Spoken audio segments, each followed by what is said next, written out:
1228 চনত আহিছিলৈ অসমৰে বৰভেটি বান্ধিছিলৈ খান্তি বৰাহী মৰাণ কছাৰীকেলৈ সাঁতোৰাজে কৰিছিলে মৰমেলৈ স্বৰ্গতে উচুকা ঠাই আঁকিছিলে ঐ বৰ অসমৰে ছবি যতনেৰে চাউলুং চুকাফা মুম্বাইৰ পৰা পাটকাই পাৰ হৈ অসম ভূমিত 1228 চনত 300টা ঘোঁৰা এযোৰ হাতী আৰু 9000 সৈন্যৰ সৈতে উপস্থিত হৈছিল তেওঁ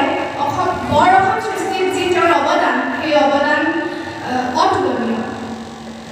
মই ক'ব বিচাৰিছিলোঁ যে দিগ্বিজয় শব্দটিৰ আধুনিক অৰ্থ যদি আমি বিচাৰ কৰিবলৈ যাওঁ তেতিয়া এই শব্দটোৱে বুজায় ৰণত অনেক দেশ জিকা কিন্তু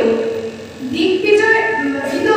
মাত্ৰ যদি দেশ বিজয়ৰ স্বাৰ্থত চুকাফা অসমলৈ আহিছিল তেন্তে তেওঁ জানো অসমত প্ৰচলিত অৰাজকতা সুশৃংখলভাৱে গঢ়ি তুলিলেহেঁতেন তেওঁ জানো অসমৰ শাসন ভাৰ লৈ মানে ইয়াত শৃংখল পৰিৱেশ সৃষ্টি কৰিলেহেঁতেন চুকাফাই দিগ্বিজয় কৰিব পাৰিছিল যেতিয়া তেওঁৰ সামৰ্থ্য আছিল অসমৰ সৰু সৰু জাতি জনগোষ্ঠীৰ ওপৰত দমন কৰাৰ সামৰ্থ্য আছিল অসমৰ প্ৰজাক তলতীয়া কৰি ৰখাৰ কিন্তু সেই সামৰ্থ্য থকাৰ স্বত্তেও তেওঁ তেনে কৰা নাছিল তেওঁ অসমৰ ভাষা সংস্কৃতি আদি নিজৰ কৰি তেওঁ বৰ অসম সৃষ্টিত এক অতুলনীয় অৱদান আগবঢ়াইছিল এতিয়া মই ক'ব বিচাৰিছোঁ অসম শব্দটোৰ উদ্ভাৱনৰ কথা জনা যায় যে চুকাফাৰ নেতৃত্বত যেতিয়া টাইসকল অসমলৈ আহিছিল তেওঁলোকে দেখিছিল যে টিপামৰ পৰা কলিয়াবৰলৈ অসম আছিল জলমগ্ন এখন দেশ তেতিয়া তেওঁলোকে উচ্চাৰণ কৰিছিল খাও খাম খাও শব্দৰ অৰ্থ হৈছে পানী আৰু খাম শব্দৰ অৰ্থ হৈছে পথাৰ এই খাও খাম শব্দটোৱে পৰৱৰ্তী কালত আও খাম আৰু আও খাম শব্দটোৱে আখাম হৈছিল আৰু এইদৰে অসমে নিজৰ নামটো লাভ কৰিছিল